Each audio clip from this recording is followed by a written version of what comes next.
Olá, sejam todos muito bem-vindos ao Devaneios Filosóficos, o podcast que vai trazer reflexões do nosso dia a dia.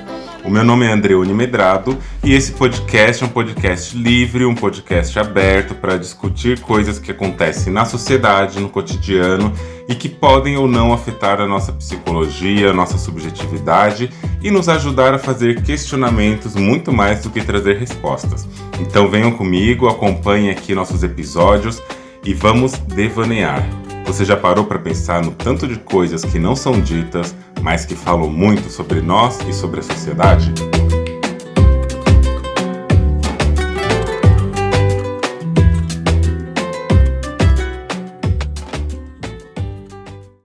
Será que você é autista? Será que você tem TDAH?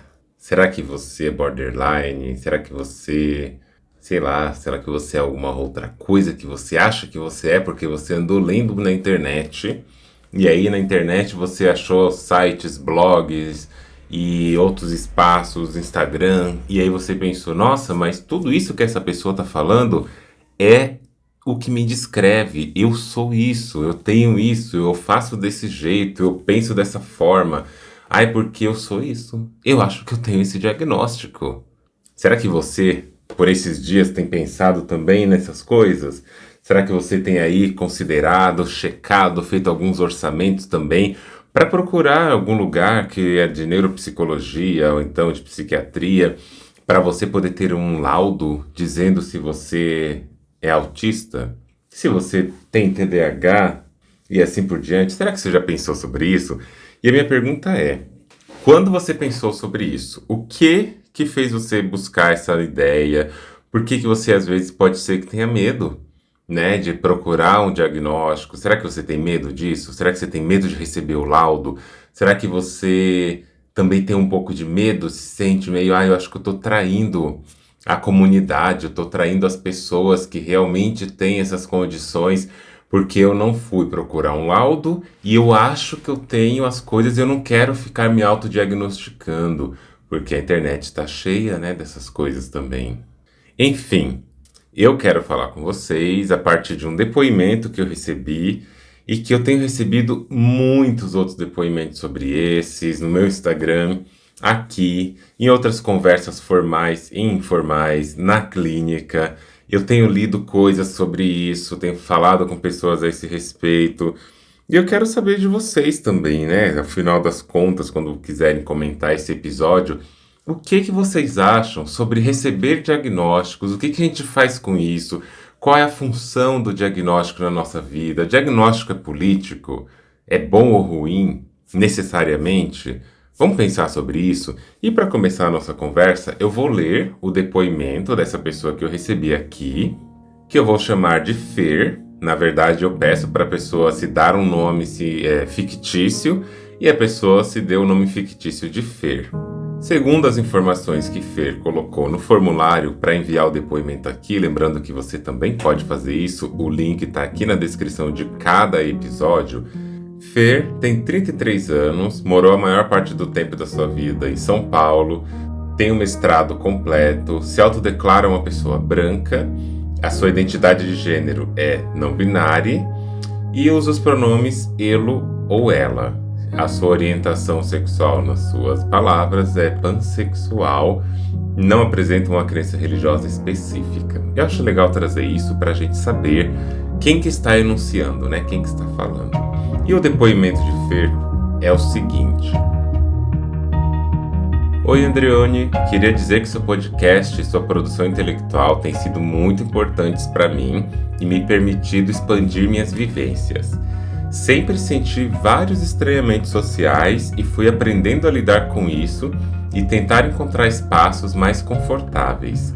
Quanto mais fui me encontrando nas dissidências, mais fui me distanciando de antigos círculos, famílias, antigas amizades, antiga religião...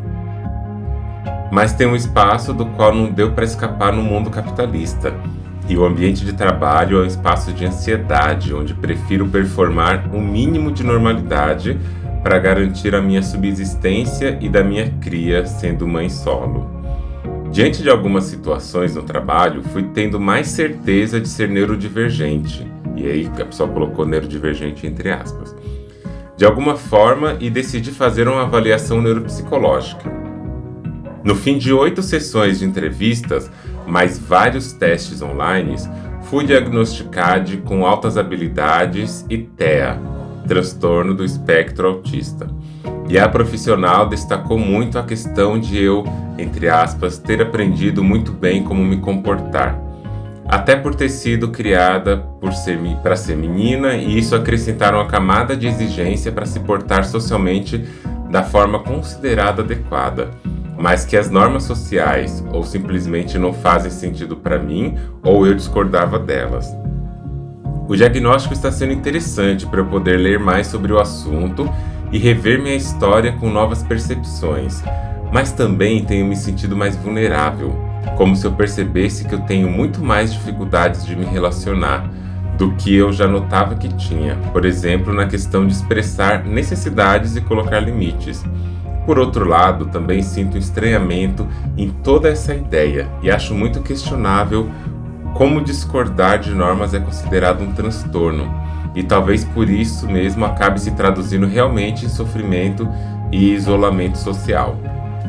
Enfim, como em alguns episódios você comenta sobre provavelmente ser autista, mas não ter buscado um diagnóstico e ter várias críticas, gostaria de ouvir o que você já parou para pensar sobre isso. Obrigado. A partir dessa leitura que a gente fez, acho que muitas coisas podem ser pensadas, muitas coisas podem ser elaboradas. Quando o Elo traz toda essa questão de que sempre se sentiu fora das normas, acho que principalmente aquele trecho no finalzinho, né, onde Elo tá falando assim, que também sente um estranhamento com essa ideia de que acha questionável que discordar da norma é considerado um transtorno e assim por diante. Eu acho que a primeira coisa que a gente tem que pensar nesse primeiro momento é que diagnósticos não são neutros, eles não são apenas técnicos também. Diagnósticos, eles carregam uma função clínica, uma função social e dentro de um sistema. E a gente tem que lembrar isso, né? Dentro de um sistema capitalista, colonialista, dentro de um sistema que está feito para regular, higienizar as identidades e subjetividades, diagnósticos não são apenas uma coisa que te dá nomes. É diferente, por exemplo, de uma filosofia, de uma conversa, de uma elaboração que vai te dar caminhos para pensar novas possibilidades. E mesmo assim, a própria filosofia, a própria linguística, a própria poesia e seja lá o que for, a história também, dependendo de como, de onde, para quem ela é contada e sobre quem, principalmente, ela é contada, e mais que tudo, e dependendo de quem conta essas histórias e filosofias, ela também vai cumprir um papel orientado de nomeação, um papel direcionado de nomeação. Nenhuma nomeação ela é neutra. Toda nomeação ela parte de um contexto, ela participa de um contexto, ela produz um discurso e a gente precisa ter atenção para como que isso acontece.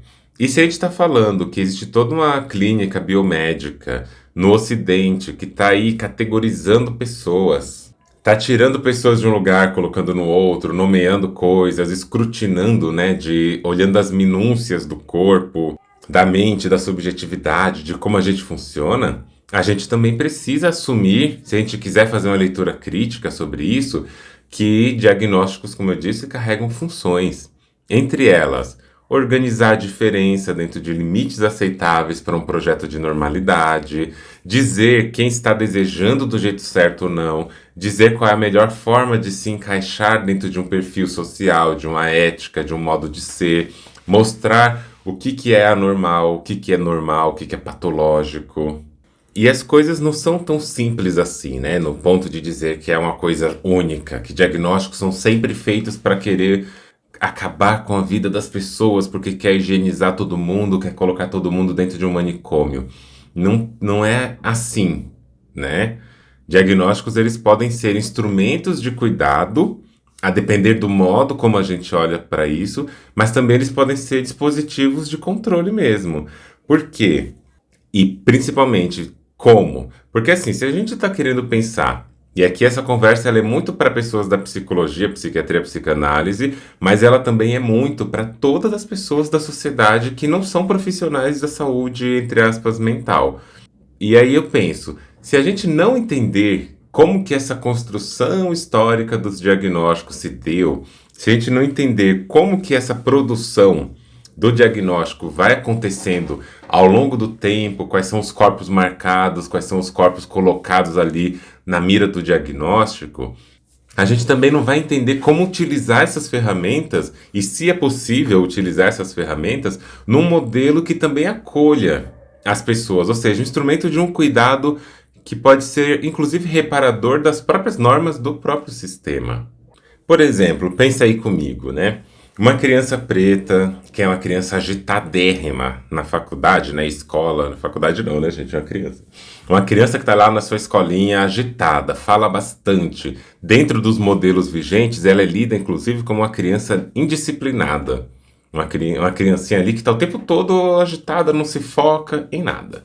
Ela pode ser diagnosticada como um transtorno de conduta.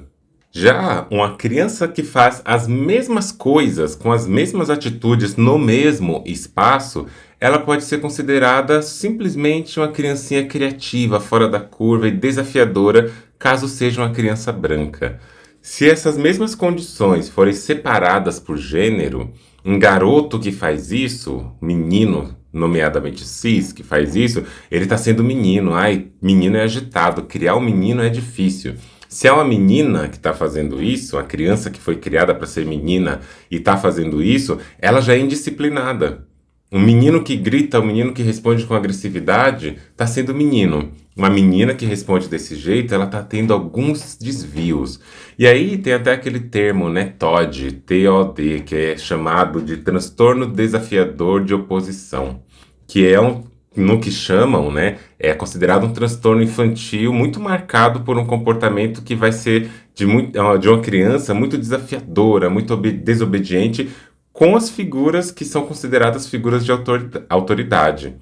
Embora seja meio que desconhecidos as causas, né, segundo os protocolos dizem, geralmente isso daí vai aparecer antes daquela fase da criança, segundo algumas psicologias, formarem mais fortemente sua personalidade, que é antes dos 8 anos. E aí a criança vai ser uma criança muito irritadiça, um comportamento assim de argumentação muito desafiadora, uma criança agressiva, com muita maneira de se vingar das pessoas, enfim. E vão perceber que isso dura muito tempo, seja em ambientes escolares, na casa, em outros lugares. E aí a gente olha, como que a gente pega uma característica, um comportamento, um modo como a pessoa se expressa no mundo e nomeia isso como transtorno ou não. Me incomoda a palavra transtorno. Eu falo até autismo, eu falo outras coisas, mas até TDAH eu uso a palavra em si para não ter que falar o que ela significa, né? Que é o transtorno de atenção e hiperatividade. É isso que, não sei, eu acho que é difícil para mim ainda aceitar que é transtorno, porque é transtorno em relação ao quê, né? Em relação a uma normatividade. E aí, quando a gente vai pegar uma criança que tem essas características, a gente está sempre comparando em relação ao referencial de normalidade. Um homem cis que gosta muito de sexo é um homem cis safado, que gosta de sexo sendo homem sendo homem. Uma mulher cis que gosta muito de sexo é uma mulher pervertida, é uma mulher histérica, às vezes, né, que vão chamar, é uma mulher que não tem saciedade sexual e etc. E aí a gente fica olhando, que coisa é essa? O que está acontecendo? Por que que um grupo faz uma coisa e pode, o outro faz outra coisa e já está transtornado, já está errado? A mesma coisa quando a gente está falando na própria questão sexual ainda, né? O que que é uma disfunção sexual, o que que é uma compulsão sexual, quais são esses nomes diagnosticadores que categorizam as coisas que a gente está dando para as pessoas ou tirando das pessoas em detrimento do que um certo conjunto de saber entende sobre isso. E aí eu acho importante a gente pensar, diagnósticos não são neutros, nunca serão. Portanto, quando nós estamos pensando diagnósticos, a gente precisa ter essa visão um pouquinho mais ampliada de o que nós estamos solicitando e por quê. E o sistema, ele é muito faceiro, ele é muito traiçoeiro, o sistema social que a gente vive, porque ele não é uma coisa também onde as pessoas se reúnem sempre num gabinete para decidir o destino da humanidade. Ele vai se dando de modo entrelaçado, uma coisa vai puxando a outra, uma necessidade vai se aderindo a uma ordem, cria-se um contexto e a partir desse contexto vão surgir demandas e essas demandas serão acolhidas ou não, mobilizadas de um jeito ou de outro. E as coisas acontecem num jeito assim, ao longo do tempo, e por ser espaçado, às vezes a gente não percebe como que isso acontece. Eu sempre falo isso quando eu estou dizendo sobre transgeneridades, por exemplo, e sexualidades, como ao longo do tempo, pessoas trans e pessoas não heterossexuais foram patologizadas e consideradas com sexualidades desviantes, fora da norma, fora do que é adequado. A própria psicanálise, que por muitos anos foi falando sobre o sujeito, dizendo sobre o sujeito, principalmente ali depois da Primeira Guerra Mundial, ela começa a ser utilizada de uma outra forma, pegando coisas, por exemplo, que o tio Freud nunca disse. Embora Freud também não se posicionava de um jeito categórico contra a cis-heteronormatividade, obviamente, ele também nunca disse a homossexualidade é uma doença. Mas, com o tempo, as pessoas psicanalistas, principalmente após a Segunda Guerra, começam a usar as noções freudianas e etc., para, inclusive, reforçar e patologizar pessoas. Isso tem um atrelamento, eu ia falar atrelação, nem sei se existe essa palavra, mas isso está atrelado à maneira também como a psiquiatria vai se desenvolvendo ao longo do tempo e etc. E aí a gente precisa pensar, né? O que estão dizendo sobre os sujeitos, que sujeitos são esses que são nomeados e quem está nomeando? Porque pensa comigo, né? Igual eu falei, embora diagnósticos psiquiátricos, psicológicos, eles possam de fato, e eles são usados para controlar, para silenciar, para normatizar e para normalizar também os corpos e as subjetividades, eles operam ao mesmo tempo como chaves burocráticas e jurídicas para conquistas de direitos sociais que deveriam ser básicos. E é assim, esse é um dos paradoxos que precisam ser encarados com atenção, respeito mesmo e com sinceridade. Por exemplo, vamos pensar num ponto, o reconhecimento institucional. Quando a gente fala de reconhecimento institucional, e aqui eu vou falar só de Brasil, mas eu acho que isso se aplica a muitos outros países, muitas políticas públicas só reconhecem uma pessoa como portadora de, abre aspas, deficiência, neurodivergência, transtorno mental, fecha aspas aqui, né? Porque eu gosto de falar aspas para a gente pensar que quem é o deficiente em relação ao quê? Neurodivergente. Divergente em relação ao quê? Transtorno. Quem é o correto, né? Mas muitas políticas públicas só vão reconhecer pessoas com deficiência, pessoas neurodivergentes, a partir de um diagnóstico formal, um laudo médico, psiquiátrico, psicológico, psíquico, sei lá.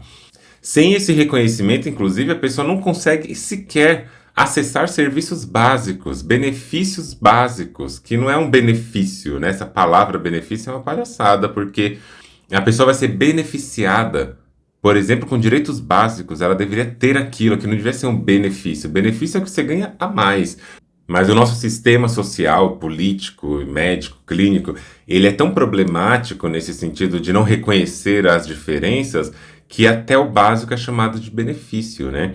Assim como tratamentos, acompanhamentos, algumas adaptações ambientais, algumas muito simples, que poderiam melhorar a qualidade de vida das pessoas, que têm algumas necessidades pontuadas para algumas coisas, isso não vai acontecer se não houver um laudo.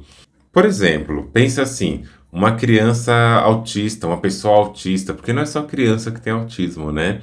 Uma pessoa autista, uma pessoa com TDAH, uma pessoa com dislexia ou altas habilidades, em muitos casos, elas só vão conseguir acesso a novas políticas se ela apresentar um laudo. Por exemplo, se a gente for pensar nas crianças mesmo, né? Que é logo ali no começo que a gente está tendo contato de desenvolvimento da nossa subjetividade, o nosso desejo, como a gente compreende o mundo e vê como que o sistema trata almas, esses corpinhos que estão sendo construídos para habitar esse mundo.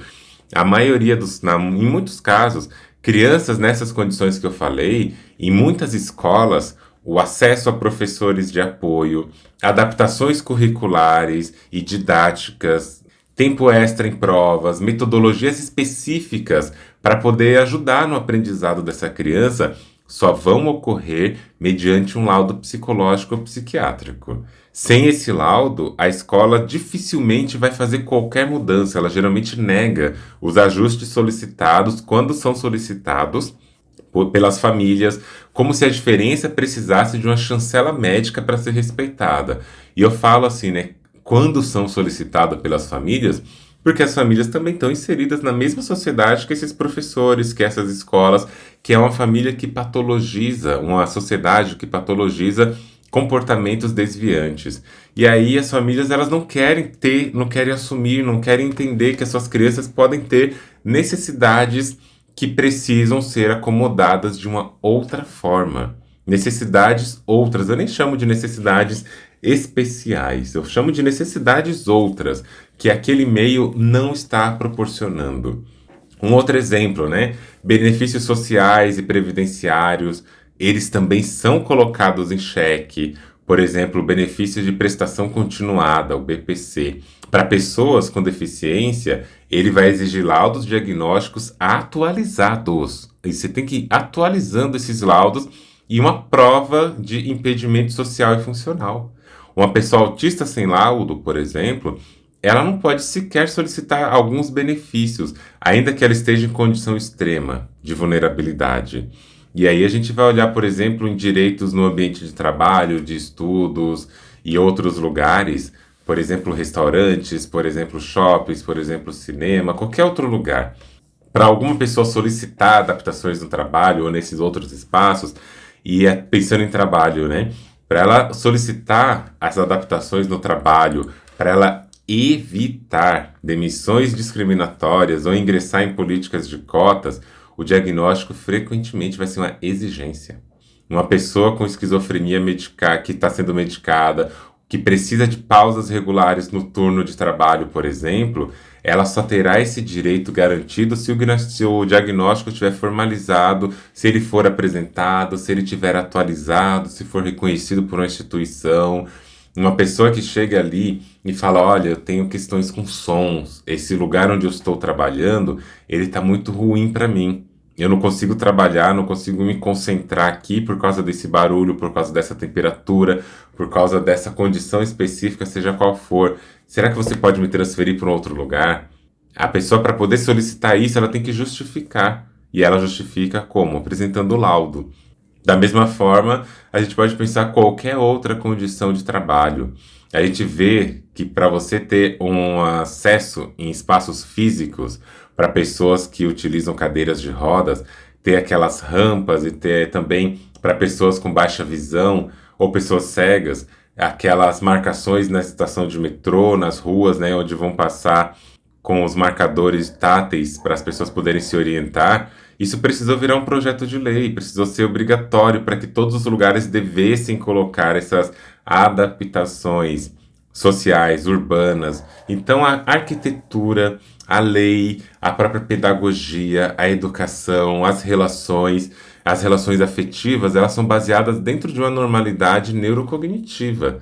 Eu tenho episódios aqui falando sobre não monogamia e neurodivergência, para mostrar que até o afeto, até o modo que a gente se relaciona, o modo que a gente ama, como a gente entende alguma coisa, é uma forma também relacional em que as pessoas acabam produzindo acabam reproduzindo uma maneira neurotípica de ser.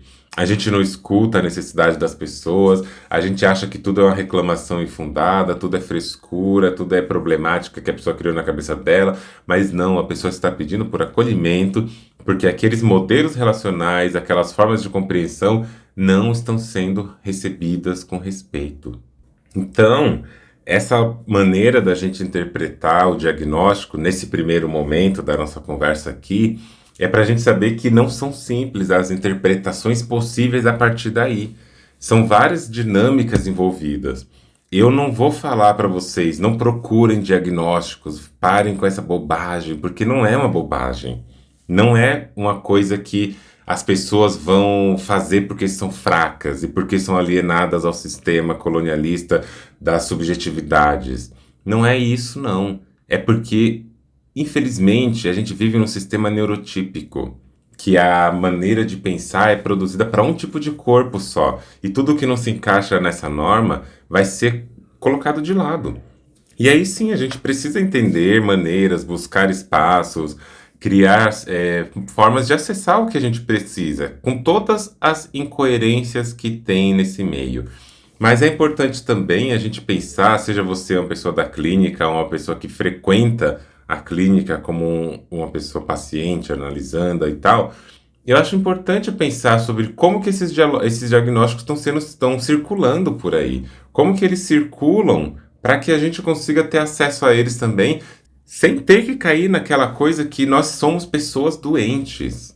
Porque existe uma pessoa que é normal. Porque isso é um dos pontos de dificuldade, a gente vê no relato que chegou aqui pra gente, né, que Fer traz sobre a vivência dele e tudo mais. Isso é uma das coisas que faz algumas pessoas se sentirem super desconfortáveis com isso.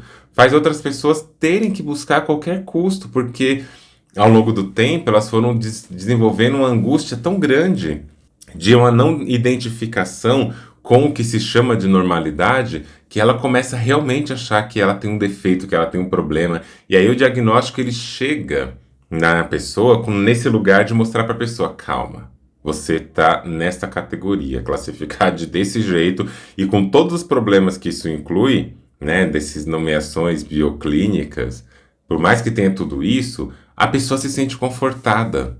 Porque agora ela tem um nome para o que ela precisa. E aí a gente vai conversar nos outros blocos.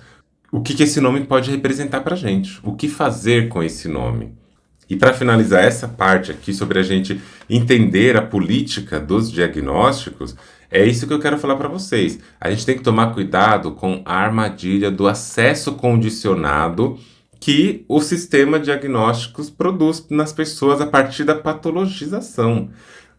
O problema central que eu diria para vocês é o seguinte: o Estado e as instituições, eles condicionam o cuidado, o acolhimento, o suporte e a manutenção do diagnóstico, eles vão condicionar tudo isso à existência de um diagnóstico formal e vão criar uma situação cruel do tipo: para você receber cuidados, você precisa antes ser carimbado, você precisa ser patologizado. Este é o cenário.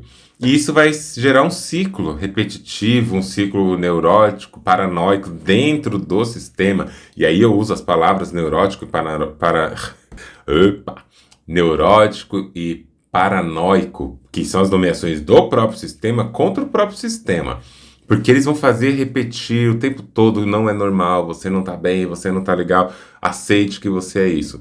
E aí a pessoa ela precisa sentir, ela tem que sentir que tem que ser aceita a ser chamada de doente, deficiente, nos outros termos, para acessar direitos básicos. Ela precisa sentir que, para ela poder ter direito de fazer as outras coisas, ela vai ter que se entender como uma pessoa que realmente é doente. Em todas as categorizações e problemáticas que o termo doença representa no Ocidente.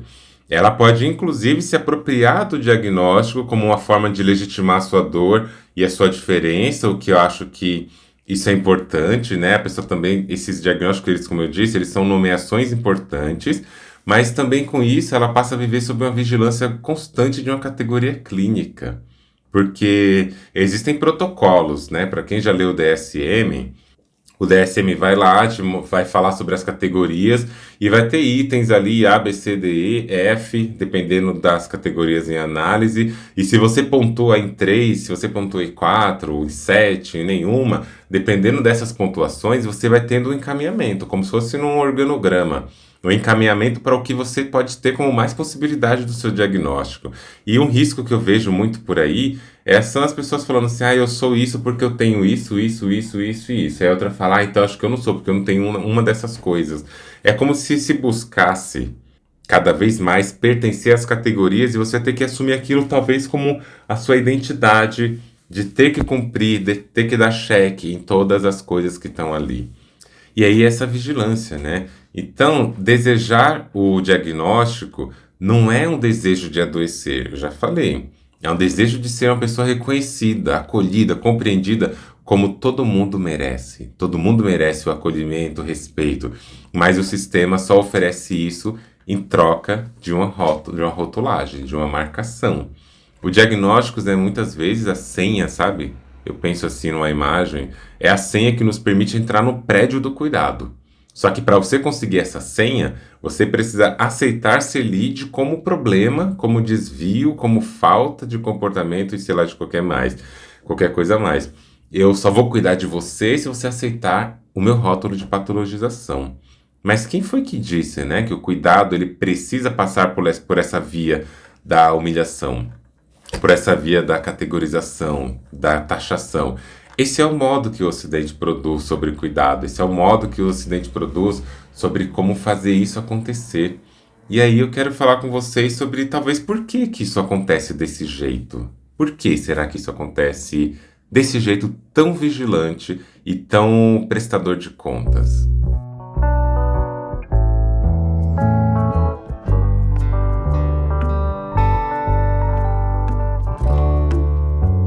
E aí a gente volta um pouco na nossa conversa para ficar essa coisa mais cíclica, mas também explicativa, né?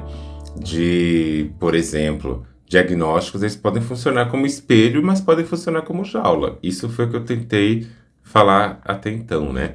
O diagnóstico, ele pode ser desejado e com razão. A gente, às vezes, precisa desse nome.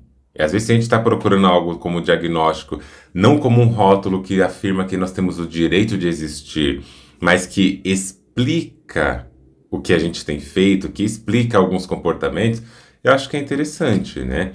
Quando a gente volta para o relato, ele vai trazendo algumas coisas, né? Quando a pessoa diz que o diagnóstico permitiu ler a própria história com novas lentes, mas também aumentou o peso da indignação. O que eu acho que acontece muito, né?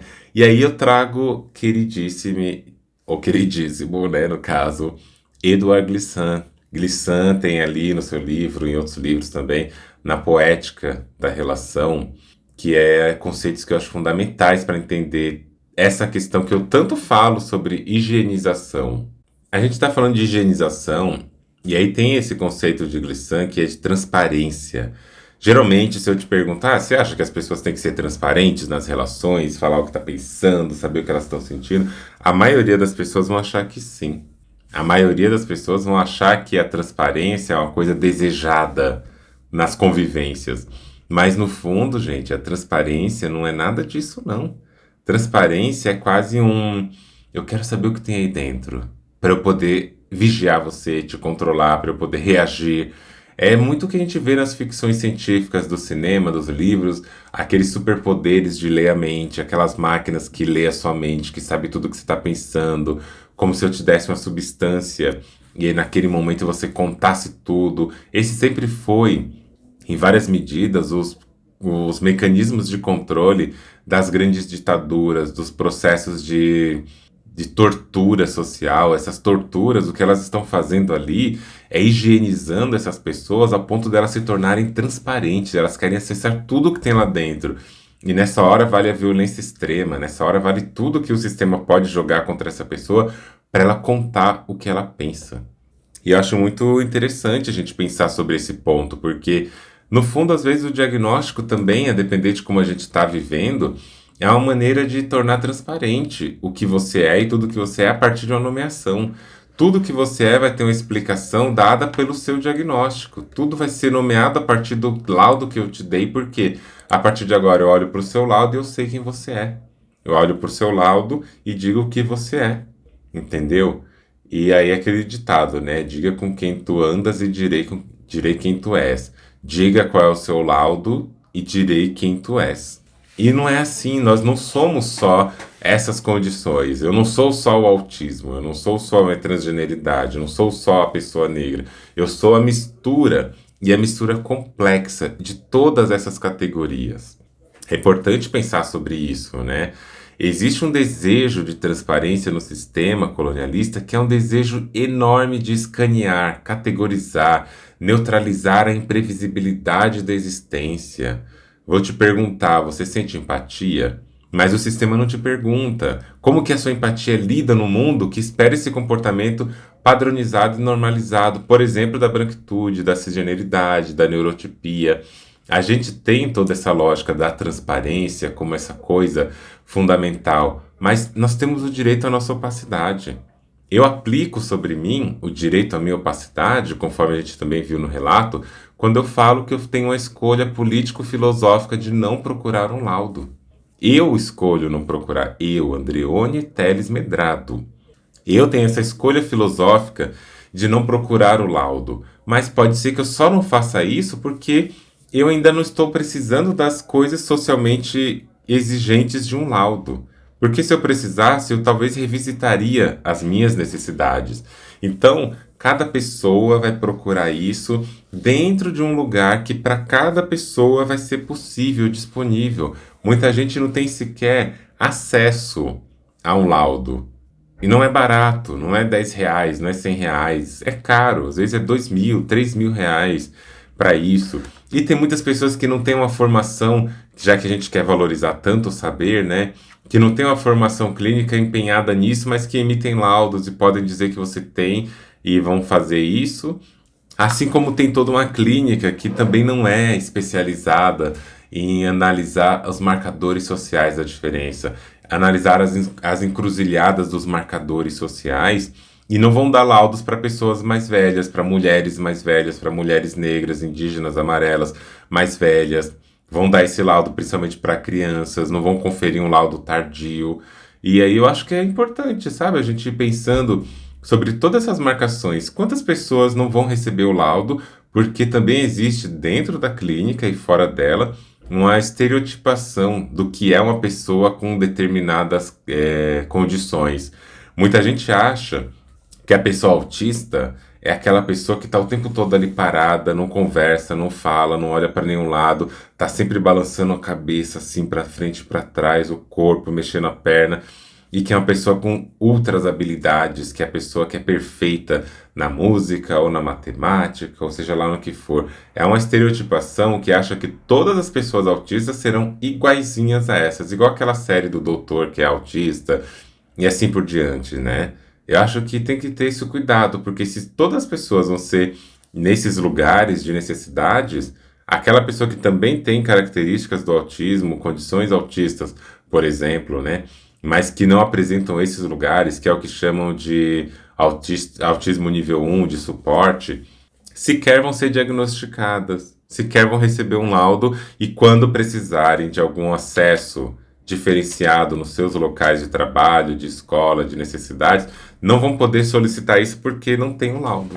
E não vão poder ter acesso a benefícios, como eu disse, entre aspas, porque não tem um laudo. E aí a gente precisa se questionar sobre para que serve o laudo. Da mesma forma, né, o diagnóstico sem escuta é silenciamento. Diagnóstico sem contexto vai ser violência. A gente tem que pensar se a clínica está mais preocupada em nomear do que compreender. E ela não está cuidando se ela só quer nomear, né? Ela não quer compreender, ela está organizando corpos em arquivos.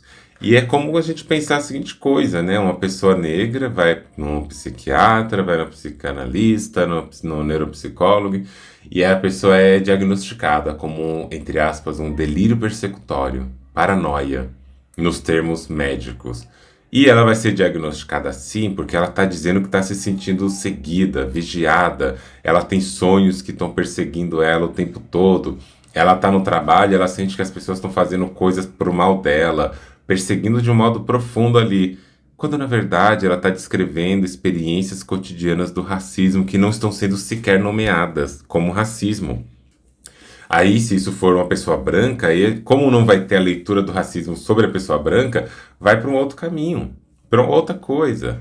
A pessoa vai relatar, por exemplo, que ela está sentindo muita dificuldade de se concentrar, que ela não consegue se concentrar nas coisas com facilidade, que ela perde o foco, que ela esquece, que ela está ali tendo profundidades muito fundas ali na sua identidade, na sua subjetividade, para lidar com muitas coisas no dia a dia. Ah, então talvez você tenha TDAH. Entende, gente? Aquele exemplo que eu falei da criança, que é a criança que tem muita defensiva e vão chamar de TOD. Vão falar que ela tem um transtorno de personalidade que é muito mais relacionado a um comportamento desafiador e opositivo, opositor.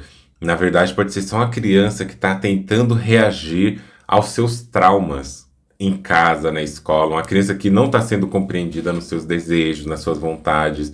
E aí a minha pergunta é, de novo, né, nessas ambiguidades da vida, se o diagnóstico chegou, o que que a gente faz com ele? O que que a gente faz com esse diagnóstico que chegou na nossa mão? O que que a gente faz com esse movimento que sim é de busca por transparência, que sim é por controle do corpo, da mente, do desejo, que sim está relacionado com políticas clínicas dentro do colonialismo, mas que também nomeiam sentimentos, nos localizam no mundo para quem busca por isso. O que a gente faz com esse tipo de coisa? Eu, por exemplo, que tenho essa escolha filosófica de não procurar um diagnóstico clínico, é porque neste momento, e talvez em outros também, eu não quero que o que eu sinta seja nomeado para poder ser válido por alguém que tem um título que só essa pessoa pode conceder. O que não significa que eu não estou usando do próprio nome. Eu, quando eu falo que eu sou autista e não tenho laudo, eu não estou deixando de falar a coisa, eu só estou deslocando quem me autoriza com isso ou não. E nada é solto, nada é assim, eu procuro e leio em outros lugares que vão daí esses nomes. Eu poderia conviver sem dar nome nenhum para isso, mas eu dar um nome também me ajuda a comunicar o que eu estou precisando, comunicar minha necessidade ao redor do grupo, porque mesmo assim, quando eu falo isso, ah não, porque é o meu autismo, eu preciso prestar atenção nisso que a gente está fazendo. Eu também estou dando um passe, dizendo, olha, me respeitem por causa disso. Mas a gente às vezes precisa mesmo. O ponto que eu quero dizer é não condicionar a poder médico ao único lugar que pode dizer o que a gente é. Não condicionar ali. E aí tem algumas coisas sobre cuidados, quando a gente tem esse lugar do diagnóstico na nossa vivência, na nossa existência, quando ele chega, seja pelo diagnóstico do laudo de profissionais, seja pelo autodiagnóstico, o que a gente faz com isso? Essa para mim é a grande pergunta.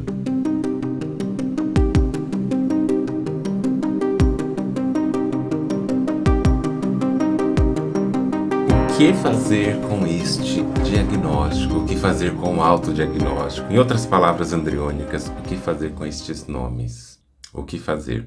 Primeira coisa, sabe, gente? É uma coisa que eu converso na clínica, porque eu atendo muitas pessoas neurodivergentes. Eu não sou especialista em neurodivergências, eu acho importante dizer isso. Não é porque eu sou uma pessoa neurodivergente que isso me torna capacitada a lidar com as diferentes neurodivergências. Isso é muito importante de pontuar aqui. Mas eu sou uma pessoa neurodivergente e converso com pessoas neurodivergências que me procuram por outras demandas. Mas não tem como, né, separar o que é neurodivergência da demanda específica A, B, C ou D. Elas se cruzam e a gente fala sobre tudo junto. Mas sempre aparece essa questão do e agora? Eu tenho um diagnóstico, o que eu faço? Ah, eu não quero me nomear assim porque eu não tenho um laudo. A minha questão é, uma pessoa que se percebe em geral, né, uma pessoa que geralmente se percebe e recebe um diagnóstico entre mil aspas tardio, é uma pessoa que começa a olhar para trás na sua vida e começa a ver sentido em muitas coisas que antes angustiava essa pessoa profundamente. Talvez o que angustiava essa pessoa não era ela fazer o que ela fazia apenas, era ela fazer o que ela fazia sem saber que ela podia ser aquilo e que aquilo não era um defeito, porque aí a pessoa começa a se enquadrar nas coisas para poder ser, né? O que no autismo a gente chama de masking, se mascarar para caber nesses lugares. E a gente começa a se desrespeitar porque a gente não sabe que pode ser como a gente é, porque a gente não tem aquela ferramenta de dizer para a pessoa, olha, eu não vou fazer isso, tá? Esse jeito é meu, essa condição está em mim e eu não vou poder fazer isso por causa disso, disso e disso. E aí, quando a gente olha bem com atenção, eu sempre sugiro que o diagnóstico ele ocupe esse lugar na nossa vida de dizer, preste atenção, você tem uma condição que demanda isso de um cuidado em rede, de um autocuidado em rede. Você pode olhar para isso com mais cuidado, para fazer algo a partir do diagnóstico. Se você vai num médico e a médica olha para você, você vai lá, chega no consultório E aí tá lá a travesti negra médica, olha pra você e fala assim pra você: olha, meu bem, saiu aqui o resultado dos seus exames, você tá com colesterol alto, olha, saiu aqui, você tá com hipertensão, acho que você tá com uma questão hepática, renal, ou então você tá com diabetes. Quando ela vira pra você e fala isso, e ela te localiza com esse diagnóstico, que seja um diagnóstico de qualquer outro nome, ela está te dizendo: você tem isso aqui. Isso aqui tem certos efeitos sobre o seu corpo. Vamos fazer algumas medidas para você lidar com isso que você tem e, a depender do que for, você fazer ajustes no seu comportamento, na sua vivência, para você ficar melhor. Vamos fazer isso? Por que que com outros diagnósticos, a gente que vai ter esses diagnósticos, por que que a gente não faz isso? E aí eu repito, vamos trocar às vezes diagnósticos por nomeação. Por que que quando a gente recebe uma nomeação, por exemplo, de autismo, por exemplo, de TDAH, por exemplo, de borderline, a gente não olha para isso e fala: tá, então é isso aqui, né? Essa é a nomeação que cabe no que eu estou passando, estou sentindo, estou experienciando. O que que isso me diz? Como que eu posso, com essa nomeação, conviver nesse mundo que não foi feito para essa nomeação e por isso ela foi criada? A gente vai entendendo. Por exemplo, muito tempo da minha vida, eu, Andreone, de novo falando, eu fui aquela pessoa da multidão. Eu, na época da igreja, assim, eu era da igreja. Eu era muito, sempre fui uma pessoa tímida, né? Eu sou até hoje, sou uma mona tímida. Eu sempre fui tímida, mas eu sempre achei que eu tinha que estar no meio das pessoas.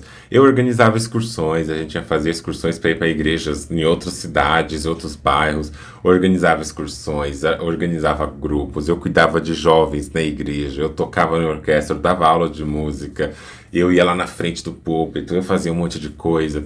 E eu era uma pessoa bem conhecida mesmo nas igrejas que eu frequentava. E eu fazia muito isso porque eu achava que eu tinha que fazer. Eu precisava me movimentar, eu não queria ser aquela pessoa estranha, esquisita. Nossa, aquela pessoa esquisita, não fala com ninguém, credo, pessoa estranha. Que é o que as pessoas ensinaram que eu tinha que aprender a ser. E eu não queria ser. E isso me fez gastar muita energia de ter que fazer coisas. Hoje em dia, eu sou o tipo de pessoa que eu adoro ficar em casa. Se eu pudesse, eu só recebia visitas em casa, eu não saía para lugar nenhum. Tudo que eu faria seria em casa, exceto se eu tiver que fazer algumas viagens para lugares bonitos que tem praias. Ai, para lugares gostosos. Aí eu iria sim. Não é que eu não gosto de viajar, eu não gosto de multidão. Eu não vou precisar falar que é hétero de moto, não, gente. Vocês já estão aí, vocês já deviam saber que esse barulho representa, né? Mas eu sempre fui essa pessoa que me coloquei nesse lugar, que me cobrei essas coisas, né? Aí com o tempo as coisas foram passando, eu fui me entendendo, eu fui estudando mais sobre algumas questões por conta da minha profissão também, e aí eu fui percebendo as similaridades desde a minha infância, com várias características que são nomeadas como dentro do espectro autista. E eu fui pensando comigo: nossa, isso é muito real. Esse negócio de horário, desde que eu lembro na minha vida, eu sempre fui muito rígida com o horário. Eu sempre fui conhecida por ser a pessoa pontual da turma. E não é que eu era pontual porque eu queria me aparecer, porque eu não conseguia fazer diferente, eu me incomodava muito, me incomodo até hoje com atrasos. Nossa, mas eu me incomodo com programações que são mudadas em cima da hora, eu me incomodo com rotinas que são quebradas, eu me incomodo com tanta coisa. Tanta coisa. E isso é uma questão, né? Porque às vezes eu crio fantasias na minha cabeça e não comunico pra ninguém. E aí essa fantasia ela não acontece, né? Ela é frustrada e eu fico mal com isso, né? E aí eu preciso entender por que que isso acontece para eu evitar.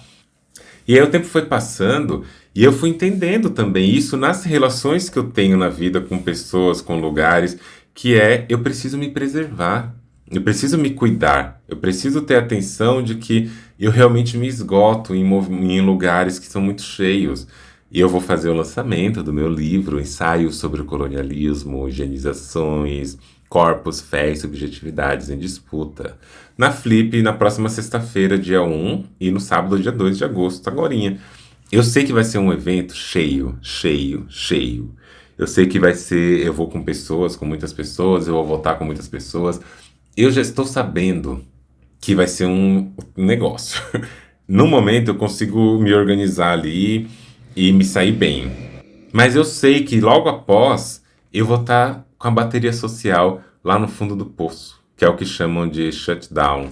Eu vou estar assim, cansada, eu vou querer silêncio, vou querer a luz de LEDs da minha estante com meus livrinhos ali, sentar no meu sofá, beber alguma coisa e ficar quieta. Eu sei disso, mas eu não sabia sempre, eu fui aprendendo a isso, eu fui aprendendo a me localizar a partir das nomeações. Então a nomeação, ela chega para mim como um lugar de organizar o que eu posso organizar para eu também não me colocar em mais sofrimentos de ter que me adequar às coisas.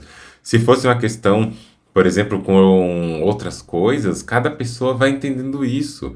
Ah, eu tenho um lado que em alguns momentos ele é mais obsessivo, ele é mais assim, paranoico, ele é insistente. E no outro momento eu tenho a apatia total das pessoas.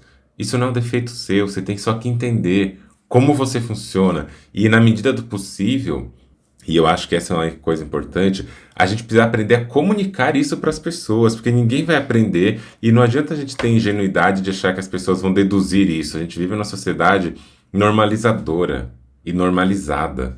As pessoas não estão nem aí pra gente. Nós precisamos comunicar. E às vezes soa como rude, soa como uma pessoa fria, uma pessoa que não tem tato. Mas não, nós estamos tendo muito tato, muito cuidado, muita delicadeza em dizer: olha, eu não gosto disso, isso não me faz bem, eu não vou, eu não quero toques, eu não quero abraços, eu preciso de um abraço.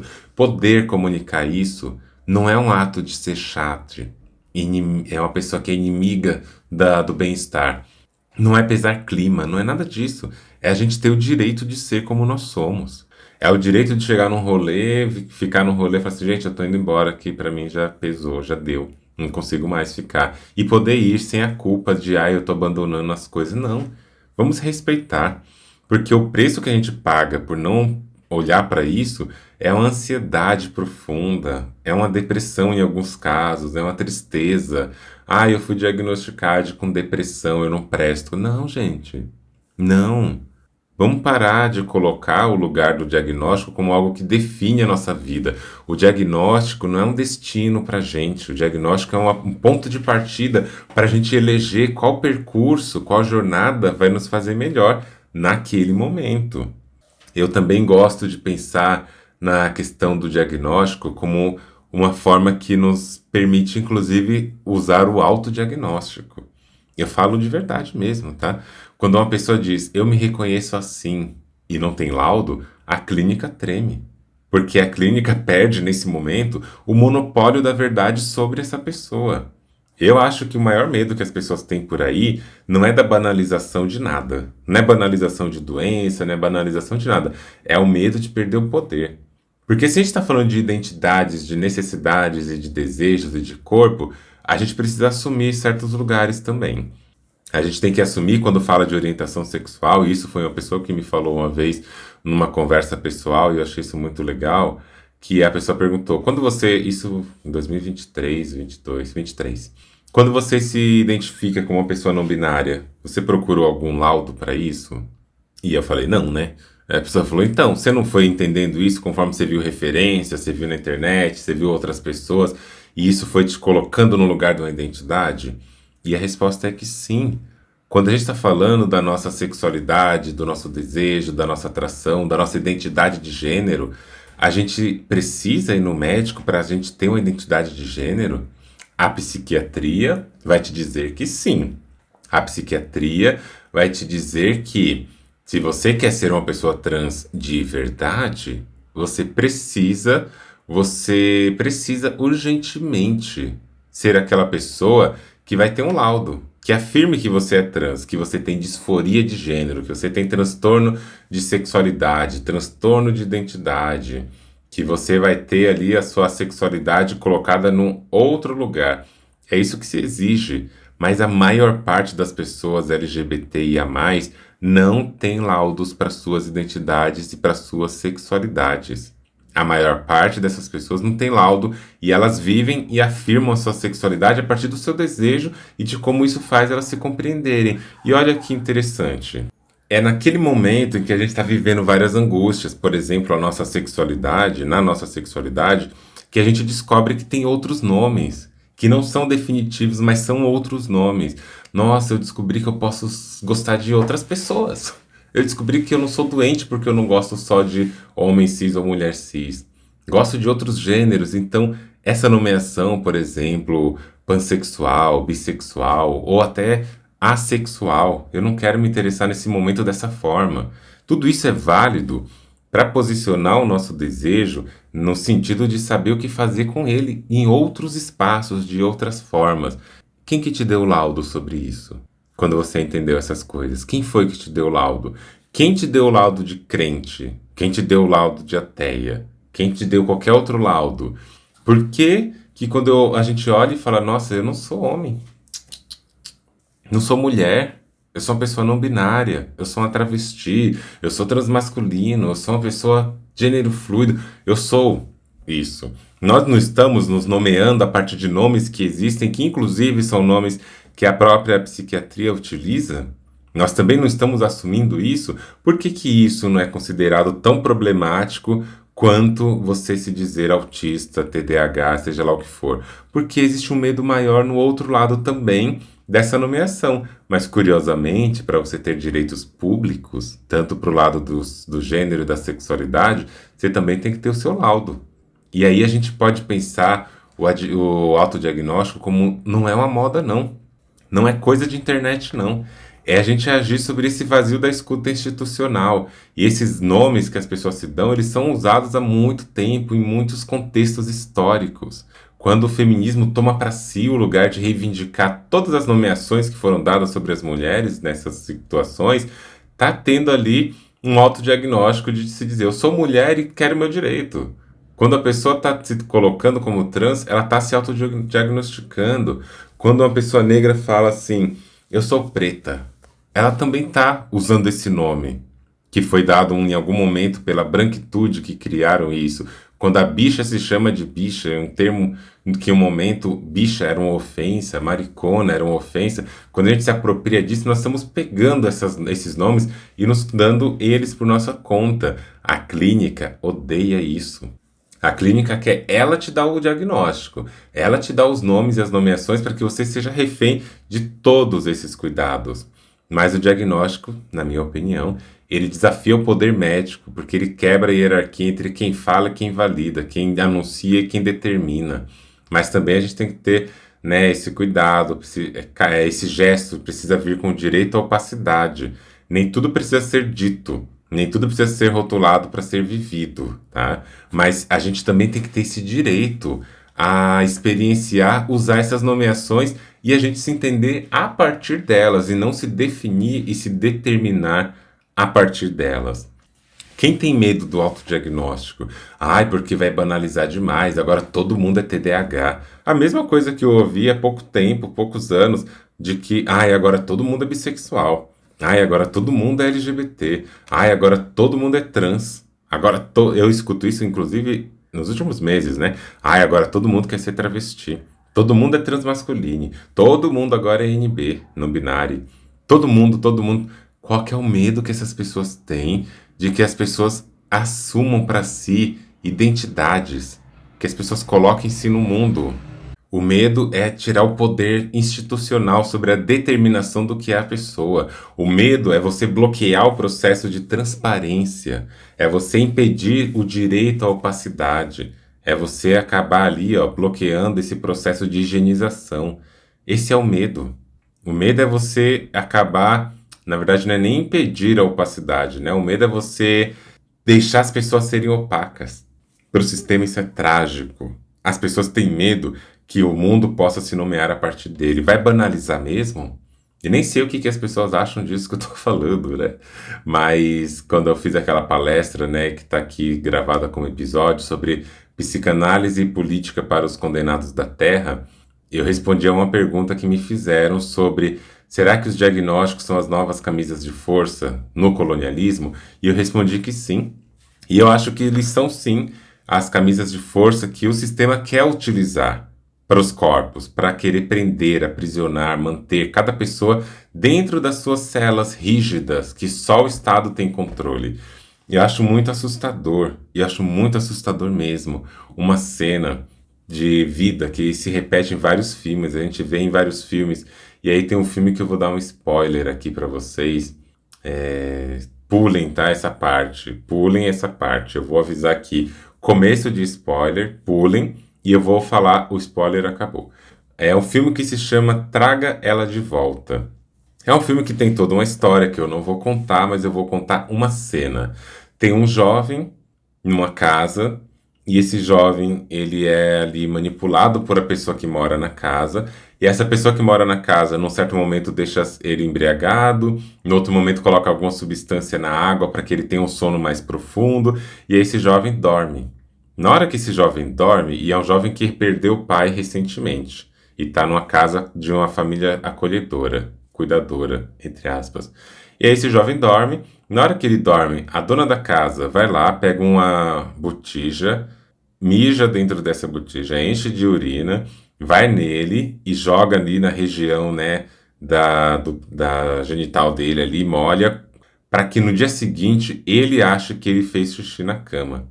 E já é um adolescente pré-adulto já, né, dessas nomeações. Ela faz isso uma vez e vai fazendo isso, e aí ele acorda meio envergonhado, vai lá e lava a roupa e ela não fala nada.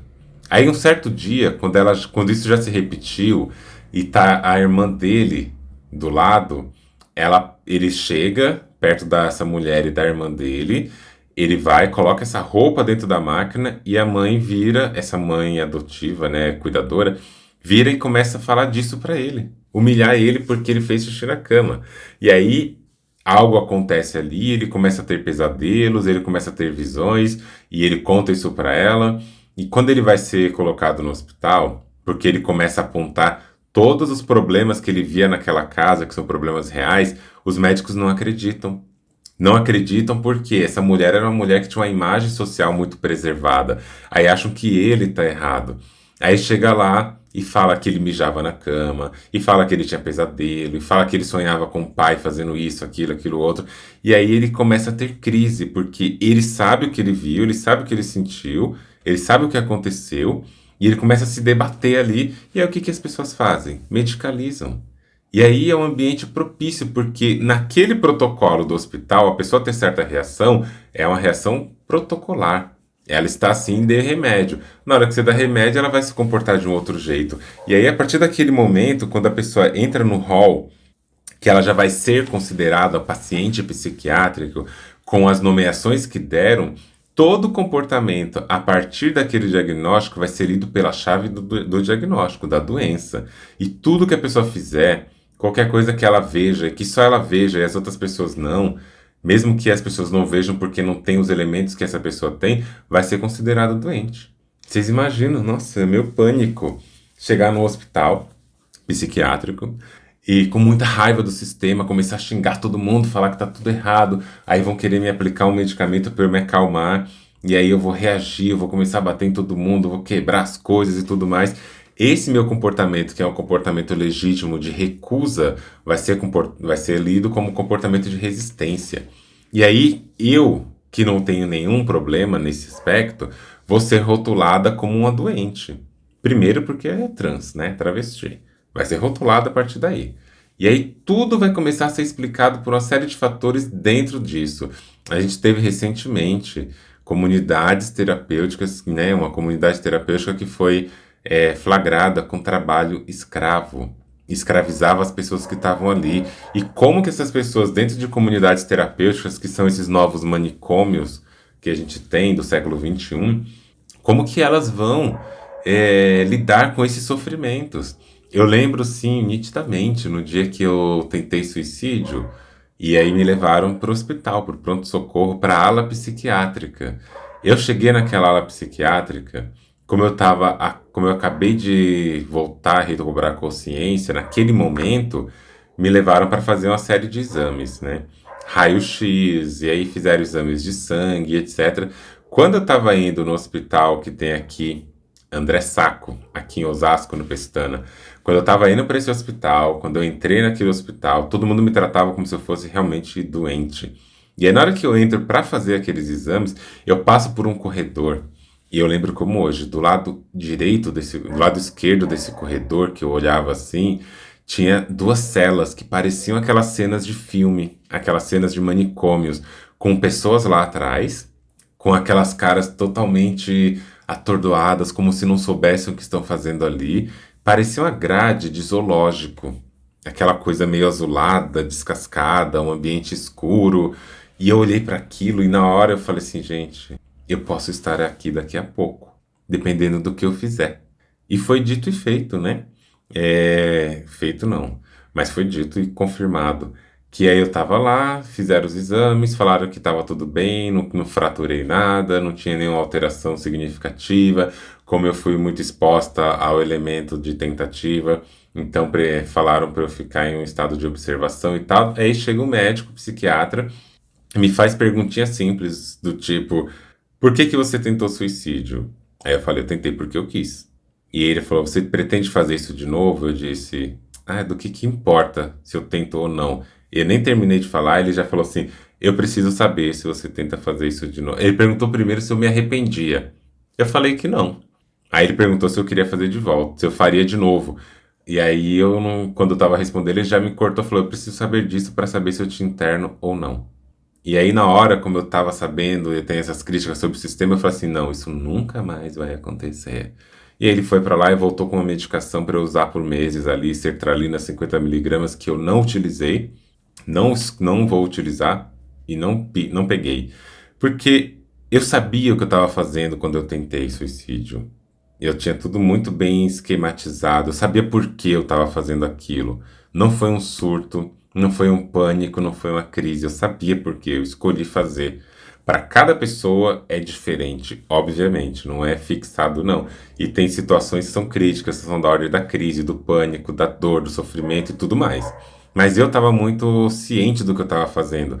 E aí quando eu chego naquele hospital, eu fico pensando, e se eu falo que eu faria de novo, e aí a pessoa me rotula a partir dali e não me deixam sair, porque eles têm que controlar a minha vida. E a partir daquele momento eu seria uma pessoa paciente psiquiátrica internada num pronto-socorro, num manicômio, eu vou chamar, porque o médico achou que eu deveria ficar lá. E é óbvio que aquelas medicações que não seriam necessárias para mim alterariam o meu humor, alterariam o meu jeito de ser, alterariam a minha vida. E aí, a partir daquele diagnóstico que o médico me daria, a partir das experiências que ele tem, do que ele achou lá no DSM, no CID, me colocaria dentro de uma jaula, de uma cela, seja lá o que fosse. Então é preciso ter essa atenção do que é o sistema e como ele funciona. Mas nada disso nos impede de tomar para gente o poder de nomeação. Vai dar crise, vai dar problemas que vão banalizar. Quem que está preocupado com isso mesmo?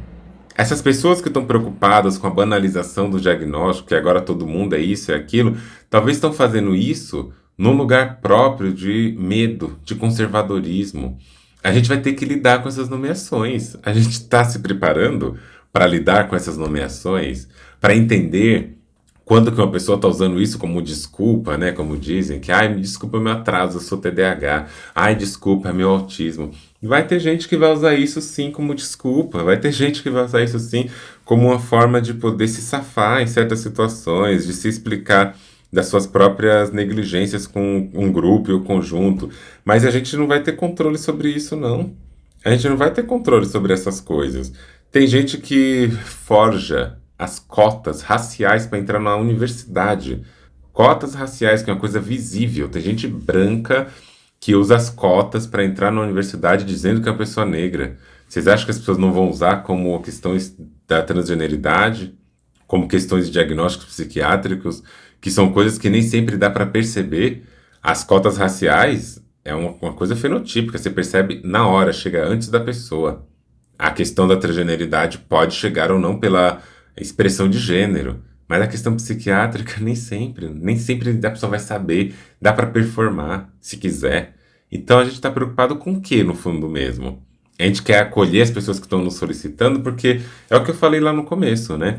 A pessoa vai chegar em nós e vai comunicar, e é nesse lugar de acolhimento e cuidado que a gente precisa olhar para isso. A pessoa disse, olha, isso me faz mal por isso, por isso e por isso, a gente vai respeitando o limite da pessoa, o nosso limite, não é também porque... não sei se eu conto isso.